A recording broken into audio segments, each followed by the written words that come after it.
Sa mga nagdaang buwan, ang buong mundo ay pinag-uusapan ng kalagayan sa kalusugan ni Pope Francis na naospital sa Roma na may bilateral pneumonia at iba pang malubhang isyu. Ngunit ito lamang, Lunes, Abril 21, 2025, sa ganap na 7 ng umaga ang Papa Francis ay pumanaw sa edad na 88 at ang buong mundo ay nagluluksa sa kaniyang pagpanaw. Ang pag-aalala ay hindi lamang medikal na marami ang nagsimulang talakayin ang isang sinaunang hula na maiugnay sa isang 12 siglo na Irish obispo ayon sa hula na ito sa ika-100 at 12 papa na ito na ang hula ang susunod na papa. Kung si Francis ay papanaw, ay maaaring maging mensahero ng Antikristo na kilala sa Biblia bilang ang maling propetang. Isang tao na magbibigay ng daan para sa mga apokaliptik na mga kaganapan ay talagang nakaharap tayo sa isang pangunahing oras na nahuhulog na ngayon. Bago ko simulan, ay nais kong hilingin sa iyo na mag-subscribe sa aking channel at maisaaktibo ang notification bell dahil nais kong tulungan kang maunawaan ang Biblia sa isang simple at madaling paraan na laging nagdadala ng kasalukuyang. Pag-usapan natin ang nakakalungkot na sitwasyon ng Papa Francis at ang posibilidad na tayo ay nakaharap sa pagtatupad ng isang sinasabing propesya na nauugnay sa isang tao na kilala bilang Saint Malaki. Una at higit sa lahat, nais kong gawing malinaw na iginagalang ko ang lahat ng tao, anuman ang kanilang pananampalataya. Gayunpaman, ako ay may isang pangako sa katotohanan ng Biblia at may mga pagkakaiba sa doktrina sa Katolisismo. Ang aking layunin ay hindi upang atake ang sinuman, ngunit upang ipakita ang mga katotohanan at makahulang interpretasyon. Sa mga nakaraang buwan mula noong Pebrero 14, 2025, si Papa Francis ay naospital sa Gemelli Hospital sa Roma. Ang lahat ay nagsimula sa bronchitis na nag-evolve sa isang seryosong pulmonya. Sa parehong baga, bukod pa rito, siya ay nagkaroon ng mga komplikasyon ng kidney failure anemia at isang drop sa blood platelet. Ang pag-aalala ay laganap sa edad na 88. Ang katawan ay may posibilidad na kumilos ng mas mahina, kaya't nito lamang Abril 21, sa ganap na 7 ng umaga, Papa Francis ay pumanaw. Ang mga alingaw-ngaw ay lumilitaw. Ang Swiss Guard ay naghahanda na para sa posibleng libing. Ayon sa tradisyon, si San Romalaki, isang Irish bishop noong ika-12 siglo, ay sinabi na natanggap ang pangitain na ito mula sa Diyos sa Roma. Ngunit ang dokumento ay naipublish lamang noong 1575 sa pamamagitan ng monghe na si Arnold ng Weon. Kahit na inimbento upang maimpluwensyahan ang mga papal conclaves, gayon pa man ang dahilan kung bakit maraming isaalang-alang ang hula na ito tunay at totoo ay ang kamangha-manghang katumpakan ng 112 prophetic mottos na tila ilarawan bawat papa hanggang sa katapusan ng mga panahon, at ngayon tayo ay sa wakas dumating sa huling pangalan sa listahan. Ayon sa hula na ito, Pope Francis ay maaaring maging ang huling pinuno ng simbahang Katoliko bago ang isang panahon ng dakilang kapighatian, at kung siya ay tunay na ang huling ang susunod na figura upang kunin ang trono, ay maaaring hindi isang lehitimong papa ngunit isang impostor konektado sa Antikristo, isang pangunahing figura sa isang masamang pandaigdigang pamahalaan na maglilimbong sa milyon-milyong tao at magbabago sa landas ng sangkatauhan. Kung totoo ang hula na ito, kung gayon ang mundo ay nasa gilid ng isang bagong panahon, kung saan ang ating pananampalataya ay susubukin tulad ng hindi kailanman. Ngunit ito ay may kahulugan ba? Ang hula na ito ay may anumang pundasyon o ito ay lahat lamang ng isang pagkakataon? Upang sagutin ito, kailangan namin upang una tingnan ang nakaraan, ang kasalukuyan at ang mga pahiwatig ng kung ano ang maaaring dumating. Ang listahan ni Saint Malaki ang huling mga papa at mapansin kung paano ang kanilang motos tila ganap na magkasya sa mga makasaysayang kaganapan. Halimbawa, Papa Pasus ika-10 namuno mula 1,900 at 3 hanggang 1,900 at 14 natanggap ang 1,900 at 3 hanggang 1,900 at 14 moto Ignis Ardens na nangangahulugang nag-aapoy-apoy. Isang sanggunian sa kanyang matinding pananampalataya at ang kanyang walang pagod na labanan. Laban sa mga erehiya sa panahon ng kanyang pagkapapa, siya ay tumayo bilang isang reformador, promoting pagbabago sa liturhiya at ang moral ng simbahan. Siya ay nakita bilang isang mahusay na pinuno ng espiritualidad at katatagan at isang taong pinagtatanggol sa doktrina na may habag na tulad ng isang apoy na hindi kailanman pumapas, at iyon ay kung bakit ito ay ganap na magkasya sa kanyang moto. Benedict ika-15. Noong 1,922, natanggap ang moto na Religio di Ula na isinalin bilang dinadaig na relihiyon at ano ang pangyayaring nagmarka sa kaniyang pagkapapa. Ang unang digmaang pandaigdig, isa sa pinakamamatay na mga salungatan sa kasaysayan na nagwasak hindi lamang sa mga bansa kundi pati na rin sa pananampalataya ng marami. Ang mga Kristiyano ay nasira na pinapatay at ang Europa ay nahulog sa kaguluhan. Para sa mga nag-aaral ng hula na ito, ang koneksyon sa pagitan ng moto at kung ano ang nangyari ay simpleng hindi maikakaila. Pagkatapos ay dumating Pasus ika-11 pinamunuan mula 1,922 hanggang 1,939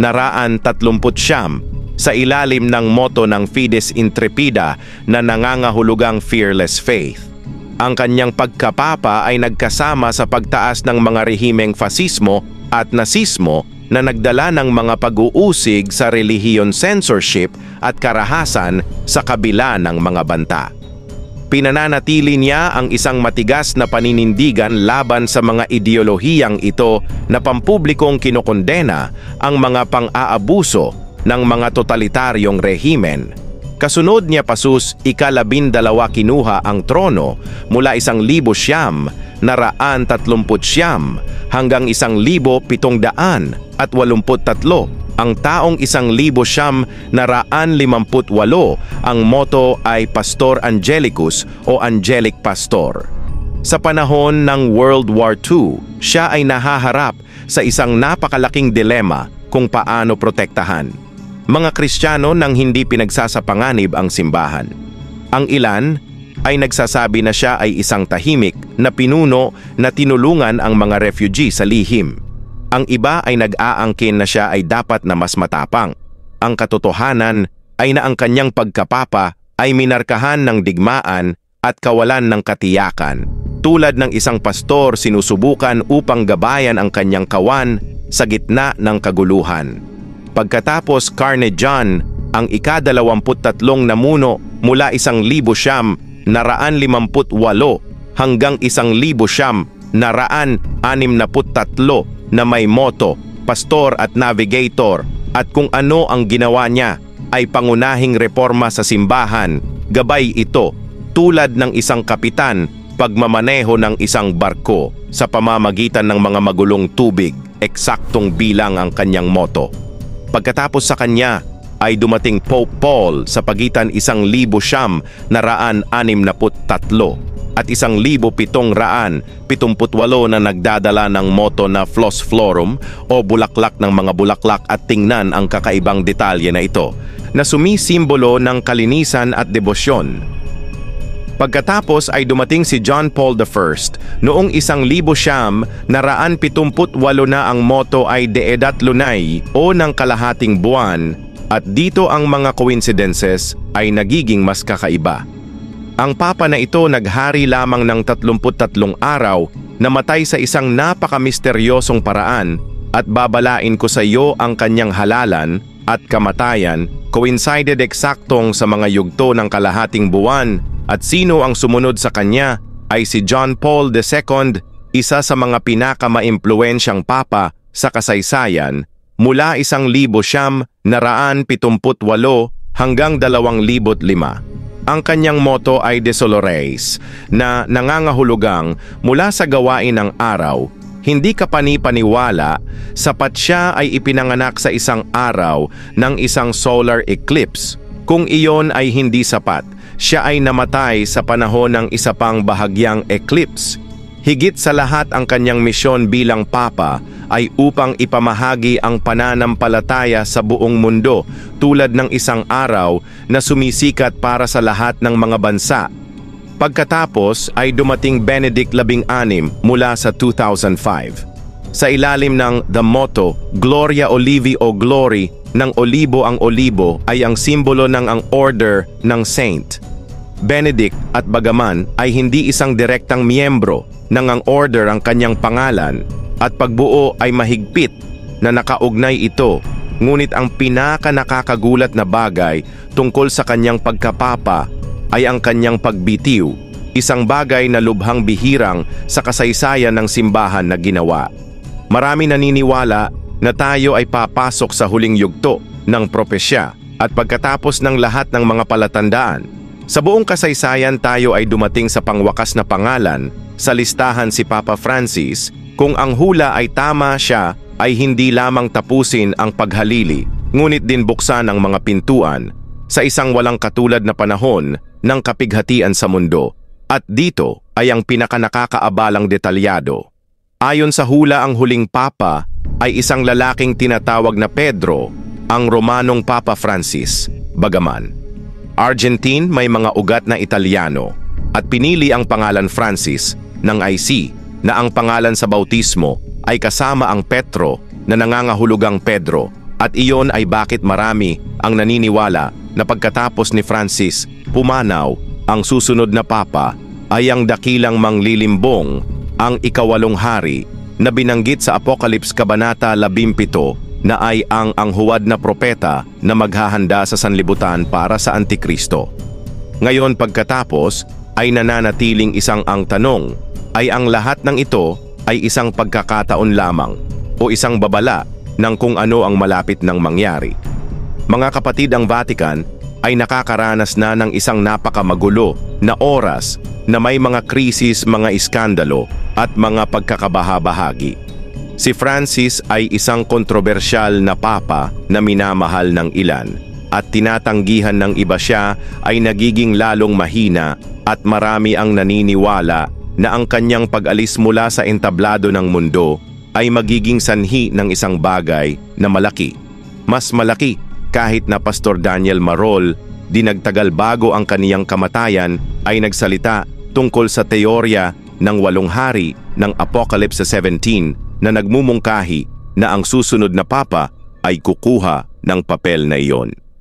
Magkaroon ng alyansa ang kanyang sarili sa isang antikristyanong pandaigdigang pamahalaan. Ito ay ang kombinasyon ng mga paniniwala na idinagdag sa pagpanaw ni Papa Francis.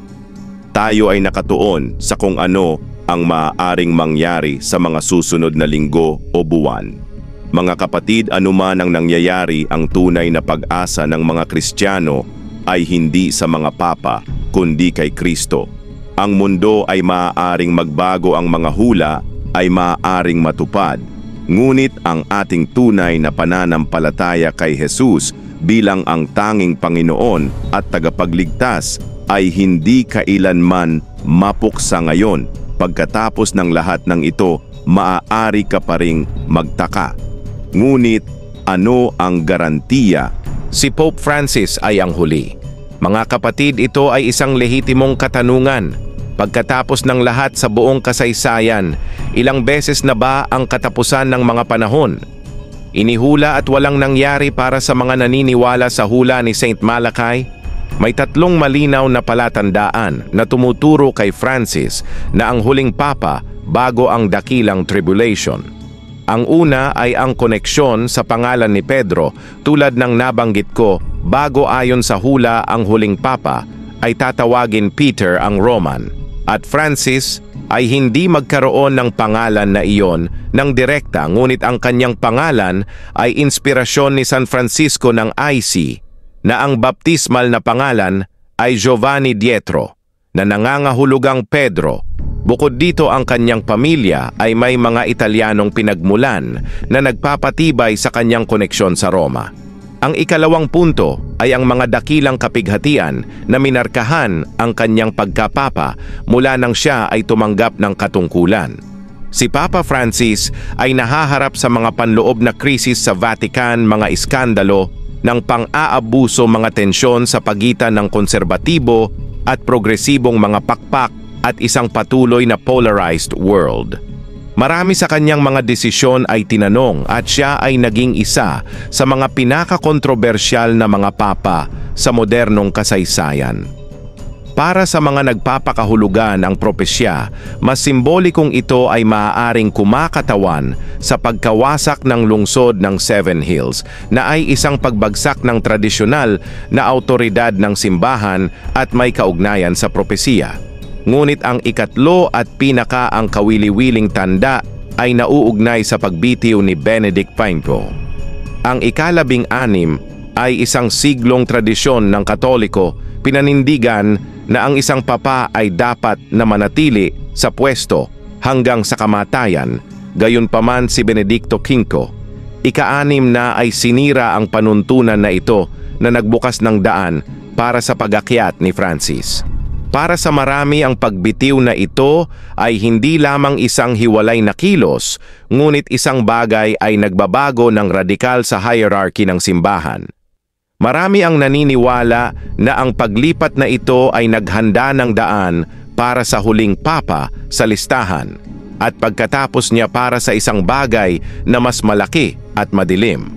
Siyempre mga kapatid, walang kakulangan ng skeptics. Ang ilan ay nagsasabi na ang mga petsa at mga pangalan ay maaaring na manipula sa paglipas ng mga siglo o na ang hula ay isang imbensyon lamang upang maimpluwensyahan ang mga halala ng papa, ngunit ang katotohanan ay sa tuwing ang isang papa ay may sakit o nagbitiw, ang mga propesiya ay palitan. At narito ang isang huling tanong: kung si Francis ay tunay na ang huling papa, ano-ano ang susunod na darating? Ang susunod na pinuno ay sa katotohanan ay hindi isang lehitimong papa, ngunit ang peking propeta na magpapahayag sa Antikristo. Ngunit mga kapatid, hindi natin kailangang matakot ito.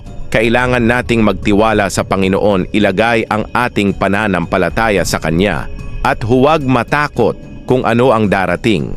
Kahit ano ang mga palatandaan, maaaring ang tanging seguridad ay sa katiyakan ng iyong kaligtasan. Ibigay mo ang iyong buhay kay Hesukristo, magsisisi ka sa iyong mga kasalanan at magsimulang lumakad sa kanyang mga landas. Sigurado ako na ito ang magiging pinakamahusay na desisyon sa iyong buhay. Ang Biblia ay nagsasabi na si Jesus ay namatay at muling nabuhay upang bigyan tayo ng buhay na walang hanggan. Kaya kahit ano ang ating pagdaanan sa mundong ito, huwag tayong mawawala ang ating pananampalataya.